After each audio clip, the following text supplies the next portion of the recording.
Plaid friends, welcome back to the trip, Plaid.com, where we don't want to hear the news.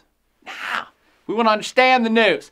And all the news everybody's been hearing, but nobody's been understanding, is this $6.5 billion arms deal going down between Taiwan and the United States. That's the U.S. selling $6.5 billion worth of weaponry to Taiwan, which is, of course, infuriating the Chinese. They're all pissed off. And that's what the international press has been hitting you up on. Oh, gloom and doom. U.S.-Chinese relations are at an all-time low. China's pissed. Oh my gosh. They're going to put all sorts of economic embargoes and sanctions on the defense contractors selling this stuff. Whoa. Oh, it's head for the hills. It's World War III.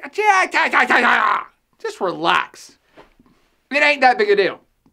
That's why you need to understand the stuff, not just hear it. Because this story's been going on for 60 years, friends. 60! The U.S. has been selling weapons to Taiwan for 60 years. And the Chinese have been getting pissed off at the U.S. for selling weapons to Taiwan for 60 years. This isn't even news, all right? This is cyclical. The better question to ask, and people should be talking about, is why? What's going on here? Why is the U.S. selling all these weapons? Is it just for money? And no, not really. Why are the Chinese so pissed off about it? Why don't they prevent it? Why don't they stop it? And all these questions are answered because of the tricky status of Taiwan itself. That is at the heart of the problem here. Let's entitle this Plaidcast, Taiwan's Tricky, Sticky Status. Now, what do I mean by this? Well, you got to ask the question, what is Taiwan? What is its status? Because that's what it's all about. Is it a state, like a sovereign state, like, you know, the U.S. or Australia or Canada? No, not really, no. Is it a territory or a property or a colony? No, it's not that either.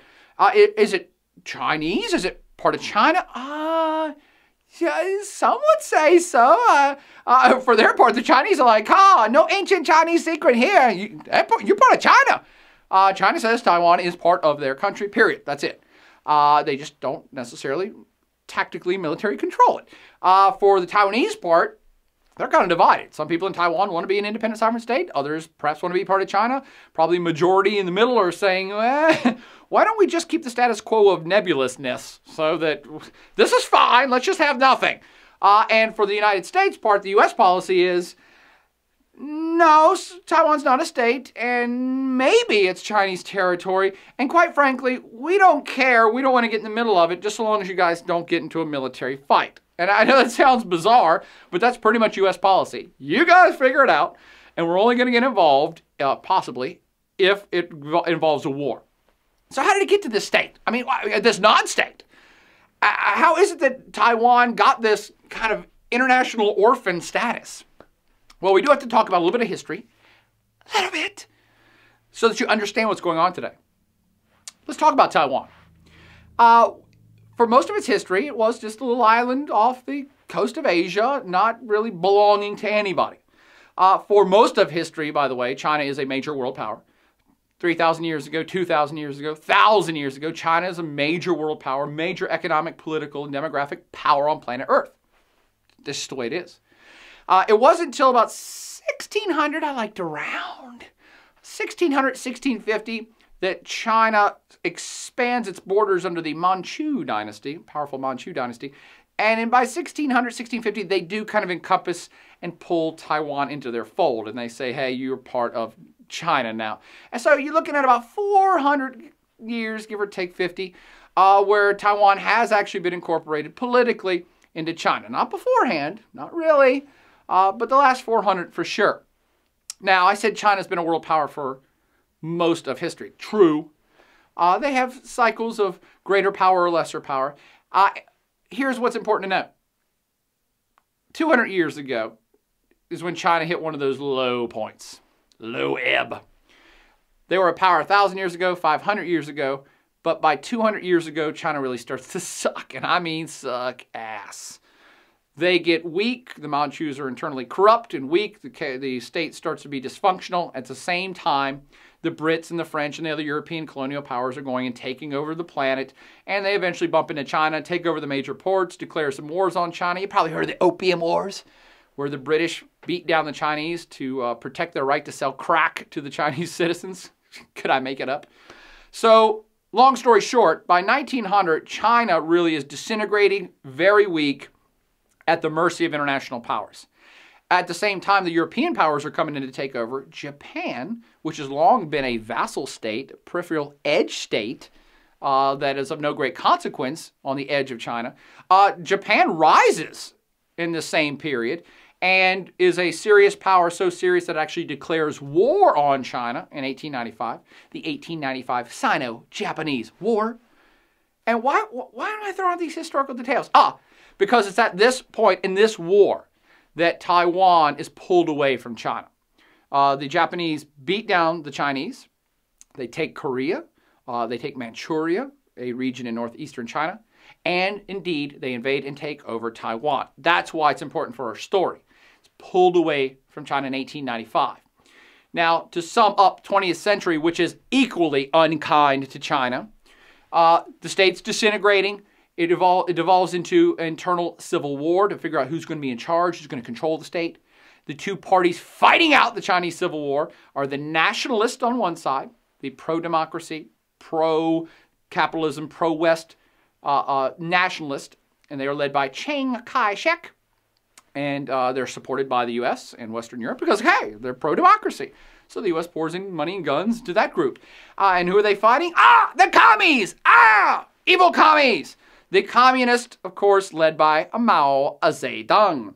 So these two groups are going at it in the 1920s, 1930s, and then Japan invades China altogether in the lead up to World War II. So you have China just devolving into complete chaos, overrun by the Japanese, Civil War going on, World War II going on. It's a mess.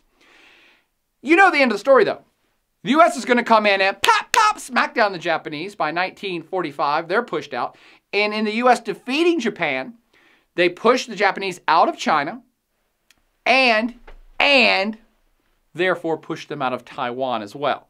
So you have this scenario in 1945 where Taiwan, the Japanese have been pushed out of, but no one's really in charge of China altogether yet, so no one's really sure what the status is. For their part, the Chinese continue their civil war, and you know the end of this story too. The communists are going to win that civil war. So 1945, the Japanese are pushed out. World War II is over. 1949, the Chinese Civil War is over, and the commies have won under Mao Zedong. But here's the funny, tricky part. The nationalist group, the party who lost the Chinese Civil War, they refused to concede defeat. And they said, oh, no, we're going to run away, and regroup. And where's a good place? We need a place to regroup our forces. Hey, do you got any territories, maybe any islands that are open? Taiwan! Yeah! Look, there's nobody there. The Japanese already left. So the nationalists flee to Taiwan, set up shop, and in a hilarious twist of fate, say that they not only did not lose the Civil War, but they claim they won the Civil War, and therefore they are the rightful rulers of China.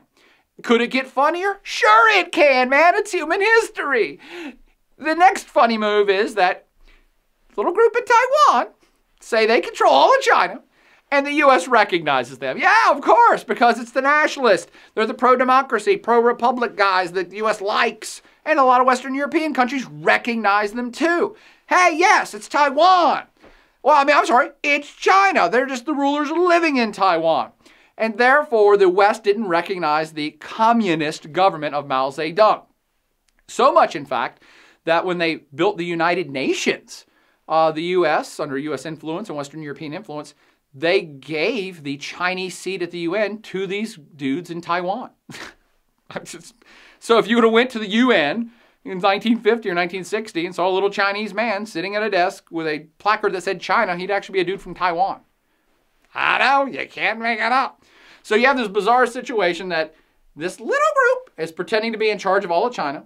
Mao Zedong and the commies say, what are you talking about? We're China. You might at this point ask, why was this allowed to continue?